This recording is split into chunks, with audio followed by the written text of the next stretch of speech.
Saudações cristãs Maranata.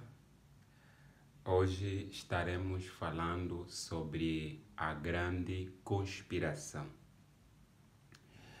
Vamos fazer abordagem de assunto profético e lhe convidamos a seguir, acompanhar esse estudo, partilhar com aqueles que nos são amados e também deixar seu comentário.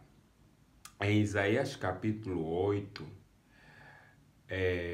versículo 12, diz o seguinte: não chameis conspiração ou revolução tudo que este povo chama de revolução ou conspiração. Não participeis dos seus medos e temores, nem perdereis a esperança. Isaías capítulo 8, versículo 12. Então, já nos dias do profeta Isaías, haviam questões relacionadas a temores dentro do povo de Deus e aquilo que se chama de conspiração. Bom, existe diferença entre a conspiração e a teoria da conspiração. Existe uma conspiração, mas ela é diferente da teoria da conspiração. O que é teoria da conspiração? Teoria da conspiração é fazer afirmações infundidas, sem bases, e dependendo apenas do sensacionalismo. Quando nós somos sensacionalistas, nós estamos divulgando teorias da conspiração. Teoria é algo que não se prova, é uma hipótese. Mas além da hipótese, além de algo que não se pode provar, existem coisas que podem ser provadas. Então isso chama-se conspiração. Em Salmos capítulo 2, versículo 2, diz o seguinte: os reis da terra preparam seus ardis e, unidos, os governantes conspiram contra o Senhor e contra o seu Cristo, proclamando: façamos em pedaços seus laços, sacudamos para longe de nós seus vínculos. Então os reis da terra conspiram contra Cristo e contra o Senhor. Então, além da teoria da conspiração, existe de facto uma conspiração contra o governo de Deus. E isso precisa ficar claro para nós. Não estamos a falar de uma teoria de conspiração, mas estamos falando verdadeiramente de uma conspiração contra o governo de Deus. Salmos capítulo 110, versículo 5 ao versículo 6, Salmos 110, versículo 4 a 5 diz o seguinte: o Senhor jurou e não se arrependerá. Esse é o versículo 4. O Eterno está à tua direita, ele esmagará reis no dia da sua ira. Julgará as nações, amontoando cadáver e esmagando governantes em toda a extensão da terra. Então, quando o Senhor revelar a sua ira, e a ira do Senhor se revelará nas 7 últimas pragas, essa ira se revelará contra os reis da terra, porque os reis da terra, nesse caso, estão em oposição ao próprio Deus. Quando nós vamos para Salmos, capítulo 8, diz o seguinte, versículo 4 até o versículo 9. Salmos 8, 5 a 9. Diz assim. 4 a 9. Pergunto, que é o homem para que com ele te importes? E o filho de Adão para que venhas visitá-lo? Tu fizeste um pouco menor do que o anjo e os coroaste de glória e de honra. Tu fizeste dominar sobre as obras das tuas mãos. Tudo sujeitaste debaixo dos seus pés. Todos os rebanhos e manada, os animais selvagens também. As aves do céu, os peixes do oceano e tudo que percorre as correntes marítimas. Senhor, nosso soberano Deus, como é majestoso o teu nome por toda a terra. Então, quando Deus criou a terra, ele tornou Adão o rei desta terra. Deus coroou Adão. Então, no princípio, antes da queda de Adão, a terra estava sob a tutela de Adão e Adão era um príncipe, representante do reino e da majestade do céu. Mas a Bíblia nos conta o triste relato da tentação e da queda. E o que aconteceu com a queda? Em João capítulo 12, versículo 31, diz o seguinte. Jesus falando, chegou a hora de este mundo ser julgado, e agora o príncipe deste mundo será expulso. Então Satanás se tornou o príncipe deste mundo por meio da queda de Adão. Adão, que era rei coroado por Deus, perdeu o domínio e esse domínio passou para Satanás. Então, Satanás é o rei dos reis da terra. E há um grande conflito entre Deus e Satanás. E Satanás é o pai da conspiração e os reis da terra são seus aliados. Quando nós vamos para o livro de Jó, capítulo 1, versículo 6 ao versículo 8, diz assim. Certo dia, os filhos de Deus, isto é, os anjos, vieram apresentar-se perante o Senhor. E Satanás, o acusador, aproximou-se também junto com eles. Então, o Senhor questionou a Satanás, de onde vens? E Satanás deu-lhe a seguinte resposta, de perambular pela terra e ir e vir pelos caminhos do mundo. Indagou-lhe então Jeová, observaste o meu servo Jó, em toda a terra não há ninguém como ele, ser humano íntegro e justo, que ama e teme a Deus e se desvia do mal.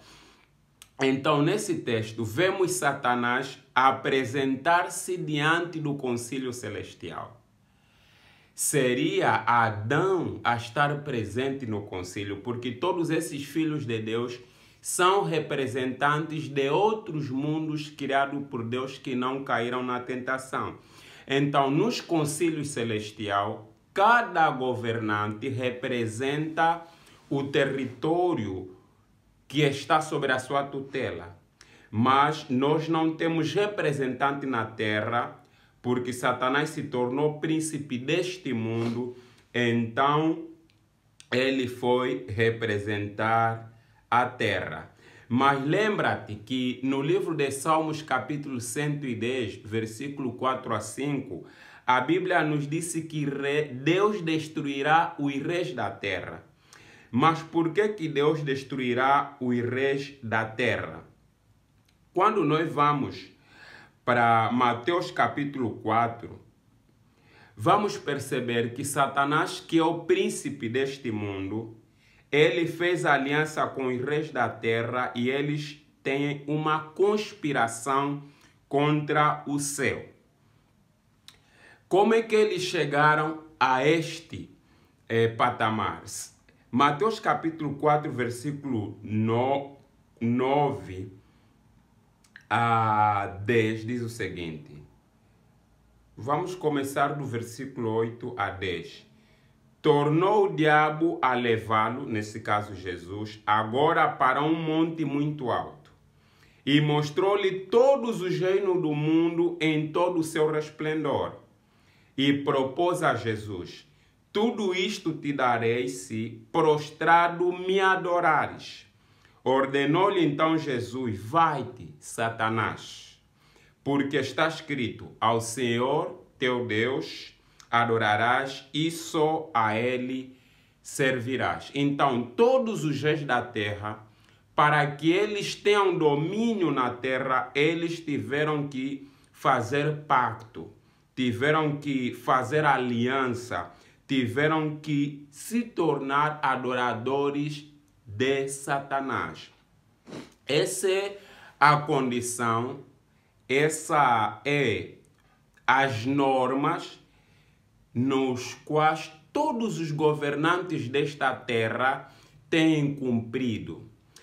E quando os governantes da terra, os líderes de todos os países, inclusive dos Estados Unidos, têm o poder e o domínio na terra, eles o fizeram adorando Satanás.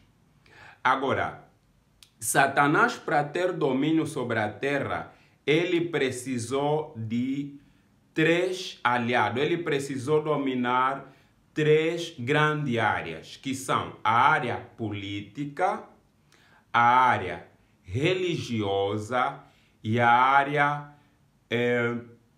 financeira, tecnológica, né? Para isso, quando nós vamos para o livro de Apocalipse, a Bíblia vai nos mostrar como e quem são os agentes pelos quais Satanás trabalha. Em Apocalipse capítulo 13, é nos apresentado, então, essa confederação religiosa que conspira contra Deus. Apocalipse capítulo 13, versículo 1, diz: então, observei que emergiu do mar uma besta que tinha 10 chifres e 7 cabeças, e sobre os chifres 10 coroas, e em cada cabeça um nome de blasfêmia. E a besta que vera semelhante a um leopardo, porém tinha pés como os de urso e a boca como de leão. O dragão passou a besta o seu poder, o seu trono e grande autoridade. Então, nós não temos como provar de A mais B, mas você pode continuar a assistir essa série e você vai perceber que a besta do Apocalipse 13 é a Igreja Católica. Então, a Igreja Católica é o agente de Satanás que controla todos os sistemas religiosos. Isso não quer dizer que todos os católicos são. Obviamente que não. Porque em Apocalipse, capítulo 18, versículo 4, Deus diz o seguinte: então ouvi uma outra voz dos céus que exclamava: sai dela, povo meu, para não ser cúmplice em seus pecados e para não participar das pragas que a atingirão.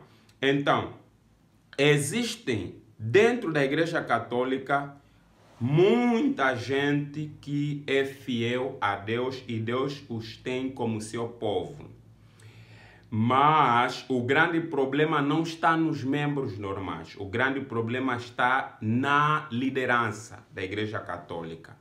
O Papa, para que tenha o poder político-religioso, porque o Vaticano, além de ser uma igreja, também é um Estado, para que ela tivesse o domínio e a supremacia religiosa, eles, os líderes da Igreja Católica, cultuam Satanás.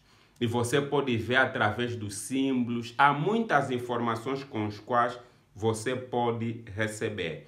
Então, ponto número 1, Satanás governa o espectro religioso por meio da Igreja Católica. Mas além do domínio ou da conspiração religiosa, também há necessidade da conspiração político, econômico e tecnológico. E ele faz isso através da segunda besta que sobe da terra. No mesmo capítulo, Apocalipse capítulo 13, versículo 11, diz o seguinte: vi ainda emergir da terra outra besta com 2 chifres semelhantes aos de um cordeiro. E ela falava como dragão. Também exercia a mesma autoridade da primeira besta em nome dela e obrigava a terra e seus habitantes a adorarem a primeira besta, cuja ferida mortal tinha sido curada. Então, a primeira besta é o Vaticano, recebeu a ferida mortal em 1798 por meio da Revolução Francesa. E a segunda besta que sobe da terra é os Estados Unidos. Terra é diferente do mar. Mar representa povo, multidões, nações e língua. Apocalipse 17, 15. Terra é o oposto da água. Então, Estados Unidos é essa nação que surge de um novo mundo, de um local não habitado. E ele também não surge do mar, porque as bestas que surgem do mar em Daniel capítulo 7, elas surgem pela influência do vento. O vento representa guerra, revoluções, destruição. Os Estados Unidos, ela surge como potência sem ter que conquistar nenhum outro país, diferente do que aconteceu com o poder religioso. Então, vamos ver que os Estados Unidos têm tanto poder político, poder econômico e o poder tecnológico. No versículo 16 diz assim: ela obriga a todos, nesse caso a besta da terra, pequenos e grandes, ricos e pobres, livres e escravos, a receberem a marca na sua mão direita ou na sua testa. Então esse é o grande império, o grande poderio americano. Estados Unidos tem poder sobre todos, obriga a todos. Então esse é o poder político. Quanto ao poder religioso, quanto ao poder financeiro, encontra-se no versículo 17, diz assim: para que ninguém possa comprar nem vender, a não ser que tenha a marca ou o nome da besta ou o número do seu nome. Então vemos aqui que a besta da terra tem controle financeiro, controle político. Mas também vamos ver que ele tem controle tecnológico. Versículo 13. E ele faz grandes sinais à vista da terra, de maneira que até faz descer do céu fogo à terra. Então, em primeira instância, aqui temos um falso Pentecoste, mas também isso representa nada mais, nada menos do que o poder tecnológico, tecnocracia americana, com o projeto HARP e através do projeto Blue Beam da NASA. Os Estados Unidos literalmente conseguem manipular a atmosfera e fazer guerras ambientais, porque ela possui arma ambiental. Ela pode criar, como tem criado, fogos, incêndio florestal, tem criado mar morto, tem feito chover. Então aqui nós temos o poder tecnocrata dos Estados Unidos. Bom, e como os Estados Unidos, ele é o líder mundial, em Apocalipse capítulo 17, versículo 12 diz assim: Os 10 chifres que viste são 10 reis que ainda não receberam seu reino, mas que receberão a autoridade de monarca por apenas 1 hora, juntamente com a besta. Então, a besta é a Igreja Católica, o Vaticano, e os 10 chifres representam todos os reis da terra que vão chegar a um acordo em restaurarem a supremacia papal. Então, quando a Bíblia diz que Deus, na sua ira, vai destruir os reis, e nós estamos a fazer uma pergunta e procurar mostrar porquê, e a resposta é porque há uma conspiração.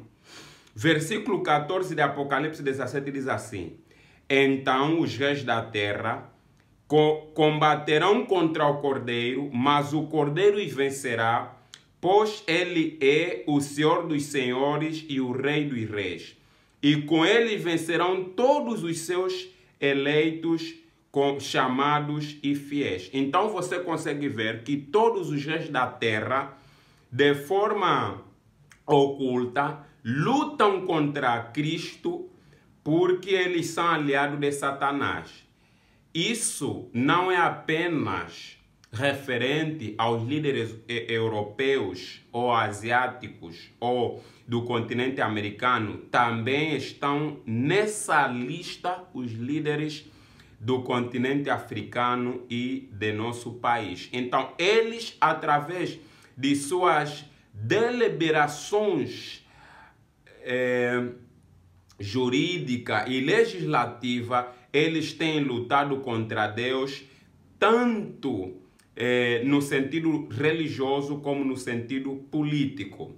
Então, a pergunta, por que Deus vai vingar, vai derramar as suas pragas sobre os reis da terra, ele tem uma resposta: porque existe verdadeiramente uma conspiração.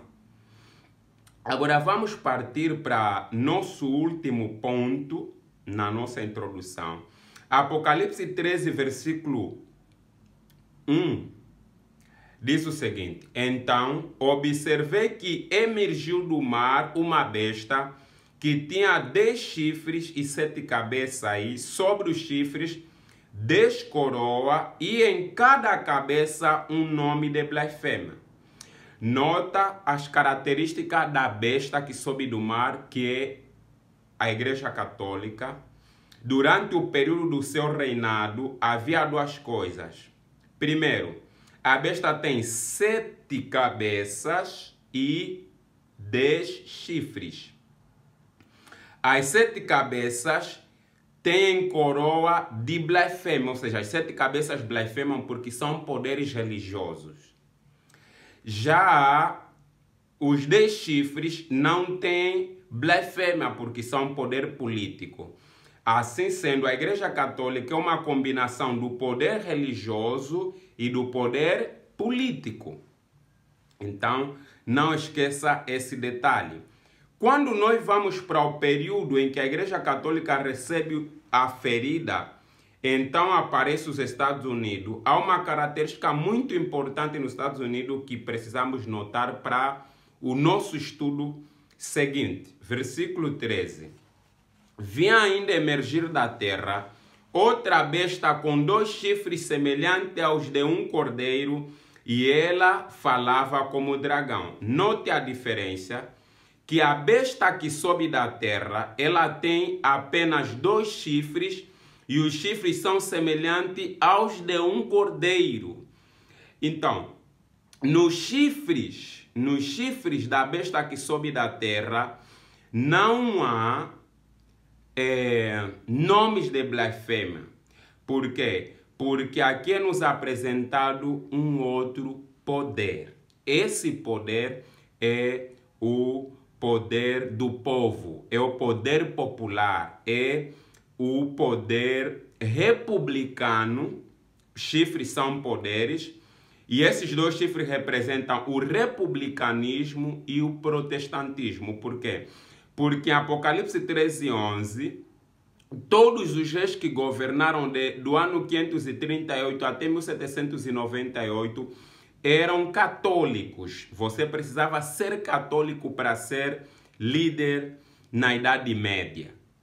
Mas já de 1776, com o surgimento dos Estados Unidos através da sua influência, os Estados Unidos adotou o protestantismo e o republicanismo é o poder do povo, com o povo e pelo povo. Então é o poder popular. Nota, e precisas ter essas diferenças em mente, porque será necessário para o nosso próximo estudo.